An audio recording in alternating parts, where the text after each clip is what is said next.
आपने बोफोर्स का उदाहरण दिया था येचुरी जी, तो उस समय मीडिया विपक्ष के साथ था और विपक्ष मजबूत था। आज मीडिया विपक्ष के साथ नहीं है और विपक्ष बिखरा हुआ है। ये जो इलेक्टोरल घोटाला हुआ है, इसको कैसे गांव-गांव तक, एक-एक आदमी तक ले जाना है, उसका कोई अभियान नहीं दिख रहा है कि कैसे लोगों को जागरूक किया जाए कि ये इस सरकार में ये चीजें हुई।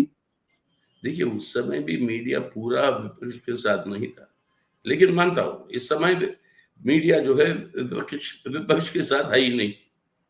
वो तो हम स्पष्ट रूप से मानते हैं, लेकिन ये कहना कि विपक्ष मजबूत नहीं है इस बार, वो भी बात सही नहीं है।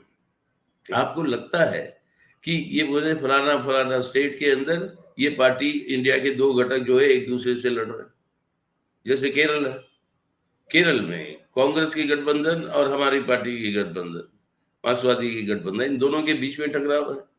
लगता है कि भाई ये तो अब एकता फूटी है, लेकिन उसी टकराव के चलते हुए एक सांसद की बात छोड़िए, एक विधायक भी चुन के नहीं आता भाजपा का। अब ये भी वास्तविकता है।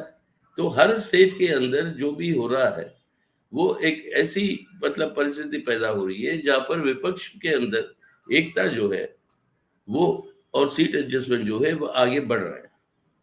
और ये और मजबूती के साथ अब आएगा। सब कई सारे स्टेटों के अंदर ये सीट एडजस्टमेंट का सिलसिला अब फाइनल स्टेज पर पहुंच चुका है और हम समझते हाल ही में अब जो है इसका नतीजा आप देखेंगे। तो ये कहना कि विपक्ष कमजोर है वो गलत होगी। विपक्ष है, लेकिन वो बाकी बातें भी है जो आपने कहा था, हिंदुत्व का असर लोगों की मानसिकता के ऊपर और मीडिया के ऊपर कंट्रोल और पूरी की पूरी कॉर्पोरेट की पूरी मदद आज इस सरकार को, और इसके चलते हुए जरूर प्रभाव और असर पड़ेगा। लेकिन एक चीज याद रखिए, मैं आपसे आगे कहूंगा, मंदिर बन गया तब कह रहे थे अब और किसी चीज की जरूरत नहीं है, अब तो लोग के अंदर भावना बह गई, अब कोई नहीं रोक सकता, 400 सीट हमारे आएंगे। अगर 400 सीट आएंगे, मंदिर बन गई, वो भावना है, तो बताओ हर स्टेट में जहां पर सीटें घटने की जो संभावना नजर आ रही है वहां पर वहां के पार्टियों को टूटने की नौबत क्यों आ रही है? क्यों आ रही है? आपको मतलब महाराष्ट्र में पहले ही आपने कहा था एनसीपी और शिवसेना के साथ, अब बिहार के अंदर जब ये इंडिया बन गई फिर वापस जदयू को फिर वापस ले गए मतलब एनडीए में।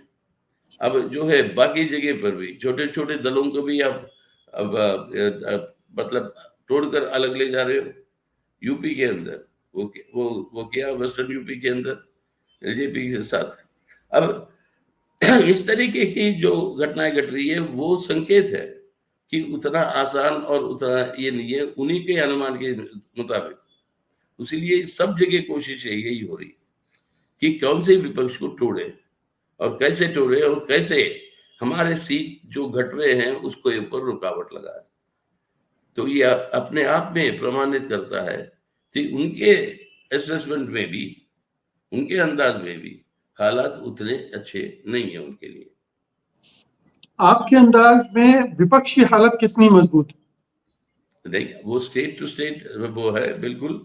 हम कहते थे दक्षिण ले लीजिए, दक्षिण में पूरे के पूरे 500 स्टेट उनके अंदर, अब कहते हैं बहुत ही कम आपके भाजपा के कुछ सीटें मिलेगी। अब उसके ऊपर महाराष्ट्र में आइए, जितना भी तोड़फोड़ की है वो महाराष्ट्र विकास आघाड़ी, उसकी ना सिर्फ एकता मजबूत हुई है लेकिन जनता के साथ उसकी संबंध भी और मजबूत हुए हैं। और जनता के अंदर जिस तरीके से व्यवहार किया गया सीनियर लोगों के साथ, मतलब एनसीपी के शरद पवार जी के साथ या उद्धव ठाकरे जी के साथ जो बीजेपी ने किया, उसके विरोध में भावना भी बढ़ी है, एक किस्म की सिंपैथी जो है वहां पर बढ़ी है। और उसी के चलते हुए आप गुजरात लीजिए, मध्य प्रदेश लीजिए, यहाँ पर जितने सीट बीजेपी के हाथ में आज है उससे ज्यादा पहुंचना मुश्किल है, क्योंकि उतने सीट ही नहीं है, जो है उन्हीं के पास है। वही है हाल राजस्थान में, वही है हाल उत्तर प्रदेश में। अब बिहार में घट सकती थी तो नीतीश जी को लेके वापस।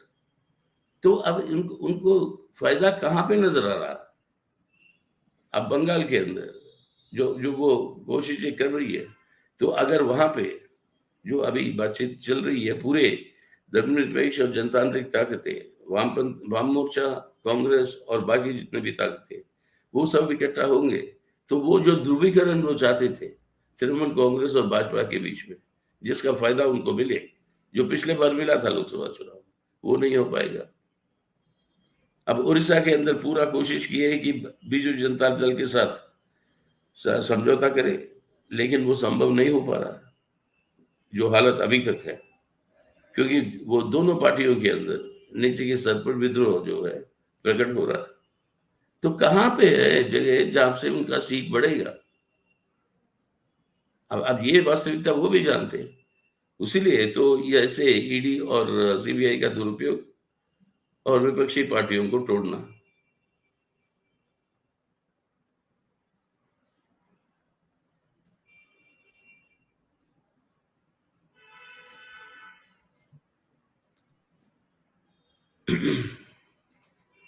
जी, तो ये है वास्तविकता और असलियत, जो उनको भी पता है, और इसीलिए वो इस तरीके से विपक्षी पार्टियों को तोड़ने में लगे हैं और इस तरह के काम कर रहे हैं जो हम समझते हैं उनकी कमजोरी का निशाना।